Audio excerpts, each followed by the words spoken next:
कुछ सदियों पहले की बात है, जब बागड़ नामक गांव में एक परिवार रहा करता। उस परिवार में एक नरेश नामक व्यक्ति, उसकी बीवी और एक बेटी थी।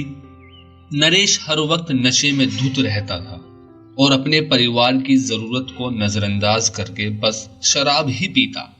नरेश की बीवी उससे बहुत परेशान रहती थी, लेकिन नरेश को इससे बिल्कुल फर्क नहीं पड़ता। सुनिए जी, आप बस शराब पर ही सारे पैसे खर्च कर देते हो। घर में राशन कब का खत्म हो चुका है, कब तक दूसरों से मांग कर काम चलाऊंगी।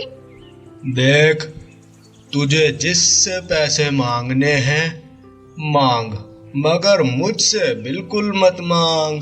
घर में एक बेटी भी है, कम से कम उसका तो ख्याल कीजिए।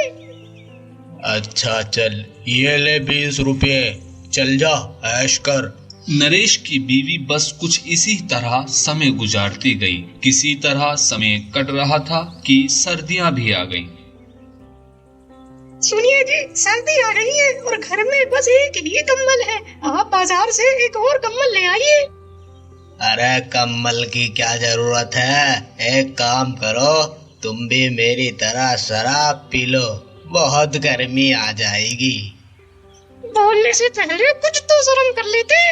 अरे इसमें शर्म की क्या बात है, जब कंबल लेने के पैसे नहीं है तो कहाँ से लाऊं? पता नहीं अब कैसे ठंड गुजरेगी। शराबी नरेश अपनी आदत से बिल्कुल बाज नहीं आ रहा था। वो कई दिनों तक घर से गायब भी रहता और हर वक्त शराब के नशे में धुत रहता। अब सर्दियां और भी बढ़ गई थी और नरेश की बीवी के पास वही एक पतला सा कंबल था जिससे दोनों माँ बेटी ओढ़ा करते थे। जब ठंड बढ़ी तो नरेश की बेटी से ये ठंड बर्दाश्त नहीं हुई और ठंड के मारे उसने दम तोड़ दिया। बेटी बेटी उठ जा, अपनी आंखें खोलो, भगवान। रिया की माँ इस भारी गम को जैसे तैसे अपने अंदर समा लेती है, लेकिन नरेश अपने ईमान को बेच दिया था। बेटी की मौत की उसे परवाह बिल्कुल नहीं थी, उसे सिर्फ और सिर्फ शराब की परवाह थी।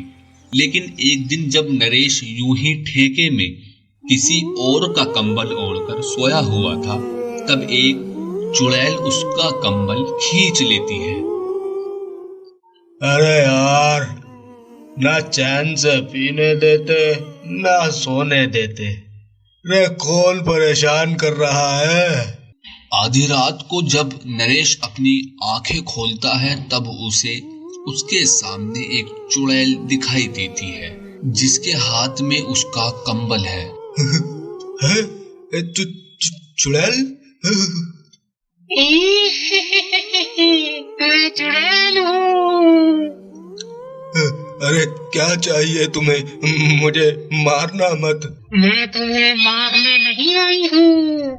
तो क्या चाहिए तुम्हें, मुझे माफ कर दो। मुझे तुम्हारा कंबल चाहिए। हाँ कंबल, ले लीजिए, पर मुझे मारना मत। अब तुम रात भर ठंड से कपकपाओगे जैसे मैं कपकपाई थी। हाँ, कहीं ये रिया तो नहीं? कहीं तुम रिया तो नहीं?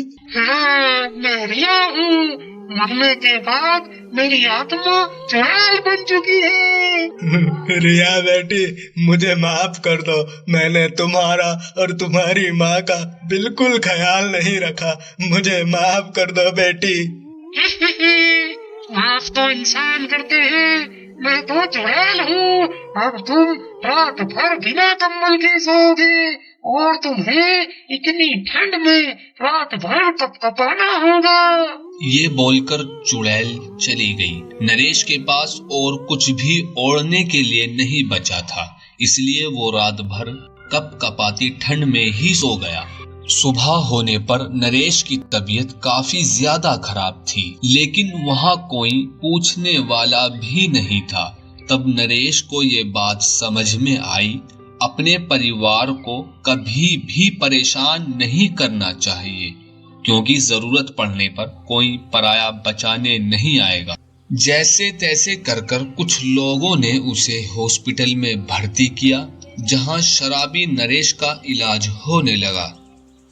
अब रात को कंबल चोरी की घटना गांव के हर उस आदमी के साथ होने लगी थी जिसे शराब की लत लगी हुई थी, और इसी शराब की लत में वो अपने परिवार को परेशान करते थे। एक दिन चुड़ैल ने एक आदमी को अपनी पत्नी को परेशान करते हुए देखा।